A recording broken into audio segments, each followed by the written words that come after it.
UPSC प्रारंभिक परीक्षा आयोजन के संबंध में कलेक्टर ने ली बैठक। सोशल डिस्टेंसिंग के साथ होगी परीक्षा। कोविड-19 की गाइडलाइन का किया जाएगा पालन। संघ लोक सेवा आयोग नई दिल्ली द्वारा सिविल सेवाएं प्रारंभिक परीक्षा 4 अक्टूबर रविवार को 2 सत्रों में प्रातः 9:30 बजे से 11:30 बजे तक, दोपहर 2:30 बजे से शाम 4:30 बजे तक होगी।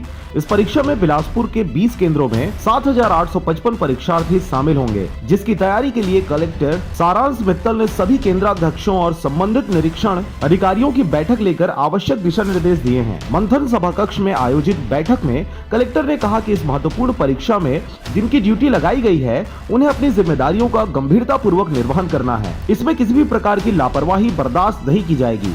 बहुत इजीली अवेलेबल है और सब आएंगे, तो हम ये मान के ना चलें कि हमारे केवल बोल देने से या एक बार बोल दिया और बैठ गए कि सामने वाला ये खुद अपनी रिस्पॉन्सिबिलिटी समझेगा कि वो मोबाइल फोन्स को छोड़कर आए।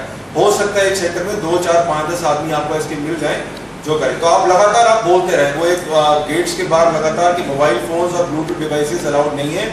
अगर ये पाई जाएंगी तो मतलब आपको अलाउ नहीं किया जाएगा इस तरह का। और बाहर आप एक बार लिखकर ये सभी सेंटर्स में लगा दीजिए। कलेक्टर ने कहा कि परीक्षा के आयोजन के समय कोविड-19 की गाइडलाइन जैसे मास्क, सोशल डिस्टेंसिंग का अनिवार्यतः पालन किया जाएगा। सभी केंद्रों में ऐसे परीक्षार्थी जो बिना मास्क के आए हैं, उनके लिए मास्क की व्यवस्था की जाए। परीक्षार्थियों की बैठक व्यवस्था में सोशल डिस्टेंसिंग का पालन किया जाए। केंद्राध्यक्षों को परीक्षार्थियों के लिए पर्याप्त मात्रा में सैनिटाइजर प्रवेश द्वार पर उपलब्ध कराने कहा गया है। सभी परीक्षार्थियों के लिए एडमिट कार्ड अनिवार्य होगा, लेकिन जिनके पास एडमिट कार्ड नहीं है, उनसे वचन पत्र लेकर परीक्षा में बैठने की अनुमति दी जाएगी। कलेक्टर मित्तल ने कहा कि परीक्षा केंद्रों में सुरक्षा व्यवस्था के लिए केंद्राध्यक्ष व पुलिस समन्वय बनाकर कार्य करें। केंद्राध्यक्ष यह सुनिश्चित करे कि उनके लैंडलाइन नंबर व मोबाइल फोन चालू रहें।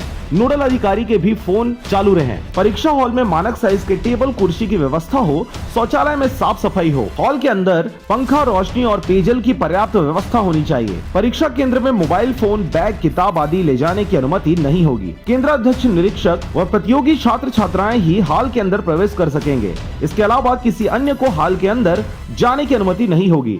बिजली की आपूर्ति बाधित न हो। परीक्षार्थियों के लिए जो परीक्षा केंद्र निर्धारित है, वह उसी केंद्र में परीक्षा दे सकेगा। उसे अन्य परीक्षा में बैठने की अनुमति नहीं होगी। प्रश्न पत्रों के पैकेट का सील परीक्षा प्रारंभ होने के 5 मिनट पूर्व खोले जाएंगे और 3 मिनट पहले परीक्षार्थियों को वितरित किया जाए। जो परीक्षार्थी आईडी प्रूफ लेकर नहीं आए हैं, उन्हें परीक्षा से वंचित नहीं किया जाए, बल्कि उनसे इस संबंध में लिखवा लिया जाए कि वे आईडी प्रूफ जमा करेंगे। परीक्षा के सुचारू संचालन के लिए कंट्रोल रूम स्थापित। जिला कार्यालय में परीक्षा के सुचारू संचालन के लिए कंट्रोल रूम स्थापित किया गया है। कलेक्टर ने कहा कि किसी भी तरह की समस्या होने पर कंट्रोल रूम एवं सहायक अधीक्षक भू अभिलेख शाखा श्री KL यादव से संपर्क किया जा सकता है। बैठक में पुलिस अधीक्षक प्रशांत अग्रवाल, अतिरिक्त कलेक्टर BS उइके, जिला पंचायत के मुख्य कार्यपालन अधिकारी Gajendra Singh Thakur, SDM Anand Roop Tiwari, Bilaspur SDM Devendra Patel, deputy collector Anshika Pandey, Divya Agarwal सहित एवं अन्य विभाग के अधिकारी एवं केंद्राध्यक्ष उपस्थित रहे। बिलासपुर से मनहरन बंजारे की रिपोर्ट, RJ